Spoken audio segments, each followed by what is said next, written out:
नमो नमः। इस समय वीडियो में हम लेकर आए हैं वर्ण विन्यास, वर्ण विच्छेद। वर्ण विन्यास यानी वर्णों को इकट्ठा करके लिखना और वर्ण विच्छेद यानी वर्णों को अलग अलग करके लिखना। वर्ण यानी भाषा की सबसे छोटी इकाई, अक्षर। तो बच्चों, जैसे आपने पहली वीडियो अगर आपने देखी है तो उसमें आपने स्वर, व्यंजन, अयोगवाह, अंतस्थ, ऊष्म वर्णों का ज्ञान प्राप्त किया था। तो आज हम आपको बता रहे हैं कि किस प्रकार से आपके जो स्वर हैं वो व्यंजन में लगाए जाते हैं। किस प्रकार से जब हम व्यंजन को अलग अलग करते हैं, वर्ण विच्छेद करते हैं, तो किस प्रकार से होता है, या उनको हम इकट्ठा करते हैं, विन्यास करते हैं, तो किस प्रकार से होगा, ये हम आपको बता रहे हैं। सबसे पहले हमने व्यंजन का पहला ही अक्षर, पहला ही वर्ण क वर्ण लिया है। क वर्ण, यदि देखिए आप, ये सभी आपके स्वर हैं। अ, आ, ई, उ, ए, आई, औ, औ, री, ली, अंग, अंगः, विसर्ग। तो यदि इन स्वरों को हम, यहाँ पर हमने क वर्ण ले लिया है क्योंकि व्यंजन में सबसे पहला अक्षर वर्ण जो आपका आता है क ही आता है, तो हमने क ले लिया है। आप इसकी जगह पर जितने भी वर्ण हैं, किसी भी वर्ण का प्रयोग कर सकते हैं। इसकी जगह पर ख ले सकते हैं, ग ले सकते हैं, घ ले सकते हैं। इसमें हम सिर्फ आपको बता रहे हैं कि अगर स्वर लगेगा तो किस प्रकार लगेगा। सबसे पहले देखिए, क में यदि हम अ वर्ण जोड़ते हैं, हलंत लगा है। सबसे पहले देखिएगा आप, क जो वर्ण है इसमें हलंत लगा है और इसमें क्या है, इसका मतलब क वर्ण आधा है, ये पूरा नहीं है। इसमें स्वर का योग करना है। स्वर का योग करने से क्या होगा कि आप इसमें जब अ जोड़ेंगे तो ये पूरा ऐसे लिखा जाएगा। इसमें कुछ और परिवर्तन नहीं होना है और जो ये हलंत लगा है वह हट जाएगा। आप देखिए, इसमें हमें आ वर्ण जोड़ना है, आ स्वर का संयोग करना है, तो किस प्रकार से होगा, क का हलंत हट जाएगा। क में जब हम आ जोड़ेंगे तो यह हो जाएगा का, क्योंकि इसमें ये अ इसमें हो गया है और ये जो मात्रा है ये यहाँ पर आ गई है। जब हमने क में आ स्वर जोड़ा है, इसके बाद हमारा आता है छोटा ई। जब हम क में ई स्वर का संयोग करते हैं तो आएगी की। आपको बस यही ध्यान रखना है कि जब यह की का वर्ण विच्छेद होगा तो हमारा की इस प्रकार से वर्ण विच्छेद होगा, क में ई है। इसी प्रकार से क में ई जोड़ेंगे, बड़ी ई है तो बड़ी ई की मात्रा लगाएंगे। इसी प्रकार क में ऊ वर्ण जोड़ेंगे, ऊ स्वर, छोटा ऊ है तो छोटे ऊ की मात्रा और बड़ा ऊ है तो बड़े ऊ की मात्रा। जब हम इसमें स्वर जोड़ देते हैं, स्वर का समावेश कर देते हैं तो हलंत हटा देते हैं। ध्यान रखिएगा इस चीज का। अब हम इसमें ए की मात्रा जोड़ रहे हैं, के। यहाँ पर ये जगह नहीं दी तो इसके आगे आते हैं। क पर फिर ए की मात्रा जोड़ते हैं तो होगा कई। क में ओ स्वर जोड़ते हैं, को। और यदि क में औ स्वर जोड़ते हैं, कौ। आपके लिए इसमें री स्वर जोड़ेंगे तो क में ये अलग नहीं जुड़ेगा, ये होगा क्री। ये आपकी धातु भी बन गई है, क्री मने करना। ये आपके लिए नया है।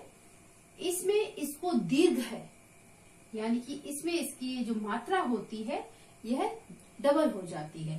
तो इसको जब हम लिखेंगे तो इसको हम इस प्रकार से लिखेंगे, क्री। ठीक है बच्चों, यह भी वर्ण, यह स्वर भी आपके लिए नया है। यह सिर्फ संस्कृत में प्रयोग होता है। प्राचीन काल में तो बहुत प्रयोग होता था, लेकिन अब इसके शब्द बहुत कम प्रयोग में आते हैं।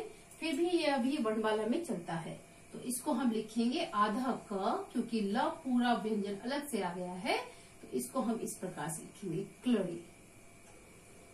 क में अंग, अनुस्वार ऊपर चला जाएगा क्योंकि हलंत हट गया है और इसके अंदर आ गया है, अनुस्वार ऊपर आ गया। और क में विसर्ग, क में आ गया है तो हलंत हट गया और विसर्ग पीछे। आपको यहाँ पर सिर्फ एक ही चीज ध्यान देनी है बच्चों, कि जब भी हम वर्ण विच्छेद कर रहे हैं या वर्ण विन्यास कर रहे हैं तो हमें ध्यान रखना है कि उसके साथ कौन सा स्वर है। उच्चारण कर कर देखिए, आपको पता चल जाएगा। जैसे हम बोल रहे हैं की, तो हमें पता चल रहा है अंत में ई है, के ए है, तो हम उच्चारण करेंगे, हमें पता चल जाएगा कि कौन सा स्वर है। इसी प्रकार से हम उसको वर्ण विच्छेद या वर्ण विन्यास कर पाएंगे। अब देखिएगा, जैसे ये की है और यदि आ जाता है की का वर्ण विच्छेद कीजिए, आप इसको उच्चारण कीजिए, सबसे आसान तरीका उच्चारण कीजिए की, तो आप समझ पाएंगे कि इसका क्या है, ई है। इस प्रकार से इसका वर्ण विच्छेद हो जाएगा। प्यारे बच्चों, एक स्वर आपको और देखना पड़ेगा, ऊ। किसके साथ? र के साथ। र के साथ यदि हम छोटा ऊ जोड़ते हैं तो किस प्रकार मात्रा लगेगी, और र के साथ यदि हम बड़ा ऊ जोड़ते हैं तो किस प्रकार लगेगी। ध्यान रखिएगा, जब हम र के साथ छोटा ऊ जोड़ते हैं तो वह हो जाता है ऐसे, इसका चिन्ह यही है। ध्यान रखेंगे आप, पूरा गोल नहीं बनाना है, इसका छोटा चिन्ह यही है र के साथ जब हम छोटा ऊ जोड़ते हैं। और यदि हम र के साथ दीर्घ ऊ जोड़ते हैं तो हमारा चिन्ह कैसा होगा, पूरा, ये पूरा सर्कल बनना है, इसका आपने ध्यान देना है। यदि आता है हमारा वर्ण विच्छेद रूप, ठीक है, कैसे करेंगे, र हलंत जमा ऊ जमा प जमा अ, तो यानी कि क्योंकि इस पे गोल घुंड लगा हुआ है, गोल घुंडी बनी हुई है, तो यानी कि बड़ा ऊ यहाँ पर प्रयोग हुआ है। बच्चों, आपको कुछ संयुक्त वर्ण उनका भी ज्ञान होना अत्यंत आवश्यक है, जैसे अक्ष, त्र, ज्ञ, श्र, द्य, ध, द्व। तो इनमें आपको ध्यान देना है, क्योंकि ये सभी हलंत हैं, इसका मतलब इसमें स्वर का प्रयोग नहीं हुआ है, यानी कि यहाँ पर स्वर नहीं है। क और श मिलकर बनता है अक्षय, क्षत्रिय, ठीक है। तो त और र मिलकर बनता है त्र, और यदि हमें पूरा त्र लिखना है तो इसका वर्ण विच्छेद होगा त जमा र जमा अ। लेकिन यहाँ पर हलंत है तो इसलिए अ का प्रयोग नहीं हुआ है। ये ज्ञ, ज और य पंचम अक्षर जो था आपका, वो मिलकर बना है आपका, क्या बना है, ज्ञ। श और अ मिलकर बनता है श्र, श्रीमान, श्रीमती, ठीक है ना, श्रीयुत।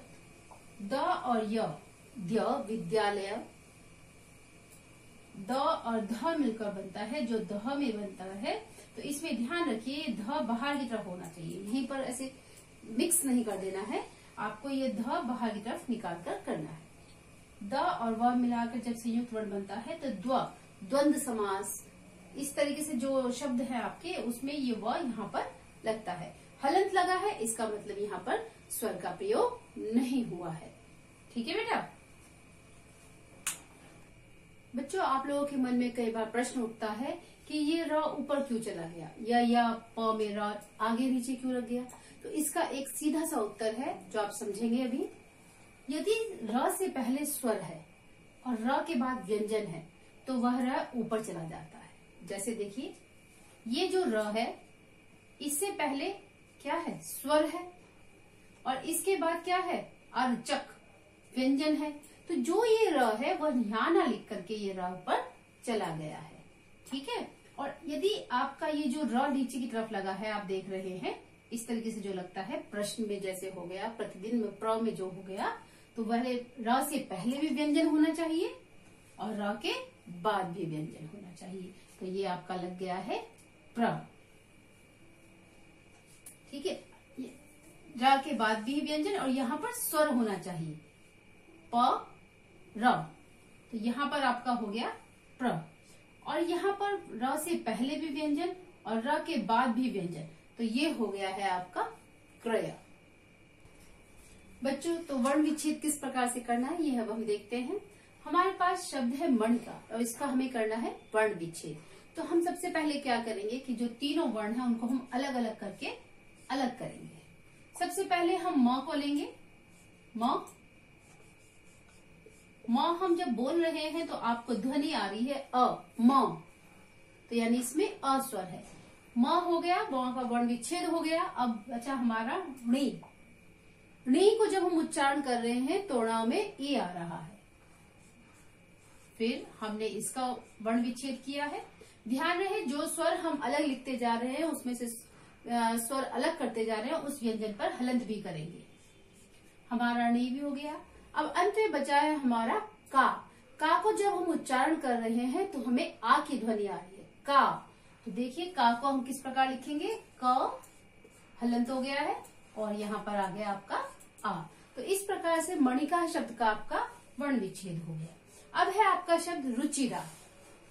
ये देखिए, फिर मैंने आपको बताया था बड़े ओ की मात्रा है र,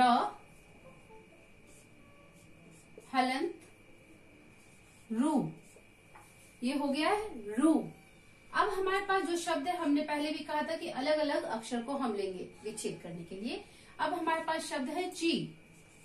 च में से ई अलग हुआ, च हलंत हुआ, ची।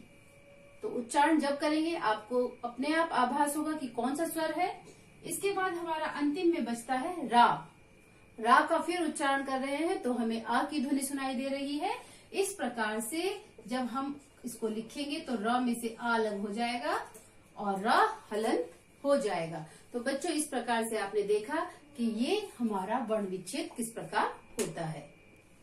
प्यारे बच्चों, अब जैसे हमारे पास ये विच्छेद करके हमारे पास स्वर हैं, सारे वर्ण हैं, तो अब हम इनको किस प्रकार से संयोजन करके लिखेंगे, यानी हम कैसे वर्णों का विन्यास करेंगे। तो सबसे पहले आप देखिए प और उ, यानी कि प में उ जुड़ा हुआ है। कौन सा उ जुड़ा हुआ है, देखिएगा आप, छोटा उ। तो हम सबसे पहले प लिखेंगे और उसमें जो भी स्वर आपको जुड़ा हुआ दिख रहा है हम उसको जोड़ देंगे, उ। अब है हमारे पास वर्ण स। स हलंत है और उसके बाद कोई भी स्वर नहीं लिखा हुआ है, इसका मतलब उसमें कोई स्वर नहीं जुड़ा हुआ है, वह आधा अक्षर है, तो हमने उसको लिख दिया है। अब हमारे पास है त और अ। त में यदि हम अ जोड़ेंगे तो सिर्फ त पूरा बनेगा, ये हमारा हुआ पुस्त। अब हमारे पास है क। क में अ जुड़ा है, इसका मतलब सिर्फ क बन रहा है हमारा। क वर्ण जुड़ने से पुस्तक। और अंत का जो आपका शब्द है, अंत का जो आपका अक्षर है वह है वर्ण म, और म हलंत है, इसका मतलब उसमें किसी स्वर का योग नहीं है। इस प्रकार से हमारा जो शब्द बनता है वह बनता है पुस्तकम। दूसरा शब्द देखिए आप, श। श में ए जुड़ा है, तो ए स्वर हमने जोड़ दिया है। इसके बाद म में उ जुड़ा है। कौन सा उ जुड़ा है, देखिएगा, छोटा उ। श और ई, इसमें ई स्वर जुड़ा है तो श में हो जाएगा बड़ी की मात्रा और ये आपका शब्द बन जाएगा शेमुशी। तो बच्चों इस प्रकार से आपने देखा कि किस प्रकार से हम सारे स्वर व्यंजनों में जब जोड़ते हैं तो क्या परिवर्तन होते हैं। जब हम वर्णों को इकट्ठा करते हैं या वर्णों को अलग करते हैं तो किस प्रकार के परिवर्तन आते हैं, यह आपने आज की वीडियो में सीखा। बच्चों इस वीडियो को लाइक, शेयर और सब्सक्राइब करना ना भूलें।